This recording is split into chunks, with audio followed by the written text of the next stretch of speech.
Olá, tudo bem com você? Hoje iremos falar sobre pontuação. Neste vídeo, veremos o emprego do ponto final, o ponto de interrogação, reticências, travessão, parênteses, aspas, exclamação, ponto e vírgula e colchetes. Esse assunto é sem dúvidas muito importante, tanto para a escrita quanto para a fala. Afinal, o enunciado não se constrói com um amontoado de palavras e orações. Por isso, uma pontuação errônea produz efeitos tão desastrosos à comunicação. Veja, um fazendeiro tinha um bezerro e a mãe do fazendeiro era também o pai do bezerro. Veja como uma vírgula ou ponto e vírgula é fundamental. Esse texto sem pontuação é confuso. Agora vamos ler a mesma frase com a pontuação. Um fazendeiro tinha um bezerro e a mãe do fazendeiro era também o pai do bezerro. Veja como agora temos sentido. Você sabia que o ponto final é empregado sem ter relação com a pausa oracional para acompanhar muitas palavras abreviadas? Observe. Página, ponto, segunda, ponto, etc, ponto. O ponto de interrogação, à semelhança dos outros sinais, não pede que a oração termine por ponto final, exceto, naturalmente, se for interna. Veja, esqueceu algo? Perguntou Daniel de pé no patamar. Diferente de: o que você disse, Jéssica? O ponto de interrogação também é usado para formular perguntas diretas. Veja, o que você vai fazer, Carla? Qual foi a pergunta, Pamela? Qual é o seu nome? Também é usado para indicar surpresa, expressar indignação ou atitude de expectativa diante de uma determinada situação. Observe. O quê? Não posso acreditar que ele fez isso. Atitude de indignação. Ainda não terminou. Agora falaremos sobre as reticências. Elas assinalam interrupções e hesitações em geral. Veja, assaltaram a padaria e... Que padaria? Não está vendo que não existe padaria nenhuma aí? Você sabia que o travessão tem 3 empregos básicos? Primeiro, indica a fala do personagem em discurso direto. Observe. Ah, a senhora que é Soraya? Perguntou a dona do restaurante, fazendo um gesto admirativo. Desculpe meu modo, mas é mesmo a senhora?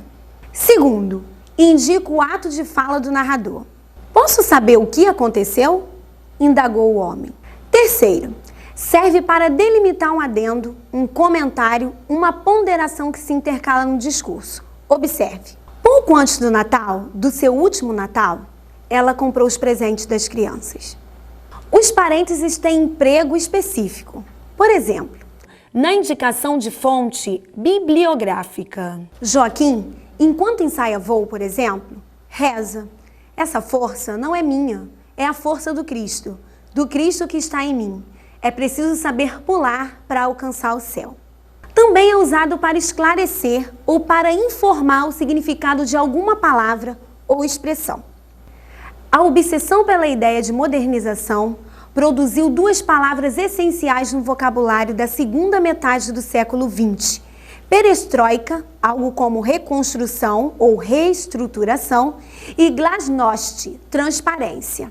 De modo geral, usamos como aspas este sinal, mas pode haver para empregos diferentes as aspas simples. As aspas, especialmente as duplas, têm a função de delimitar trechos que estejam sendo citados textualmente.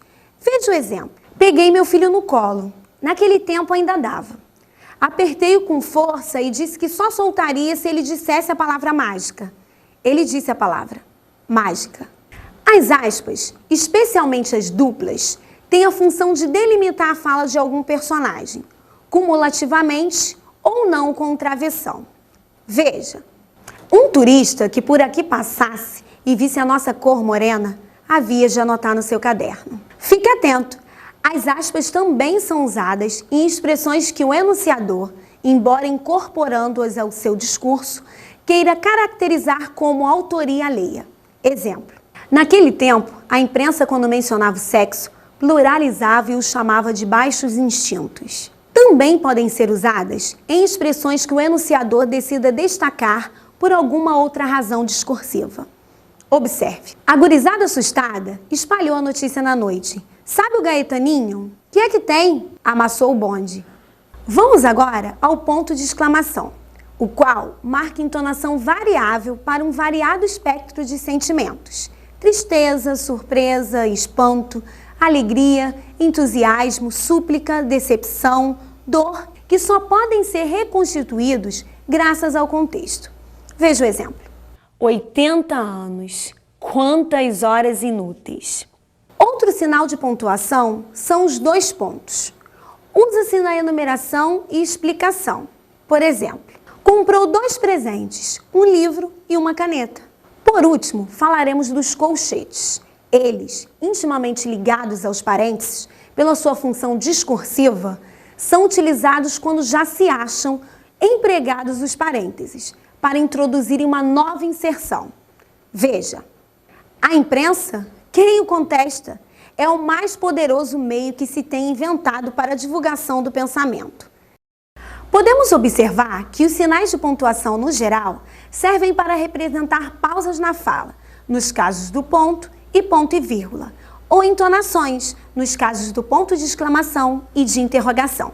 Estes sinais são essenciais para uma perfeita escrita e entendimento do texto, além, é claro, de uma boa entonação na hora da pronúncia. Portanto, não deixe de estudá-los. Até a próxima aula!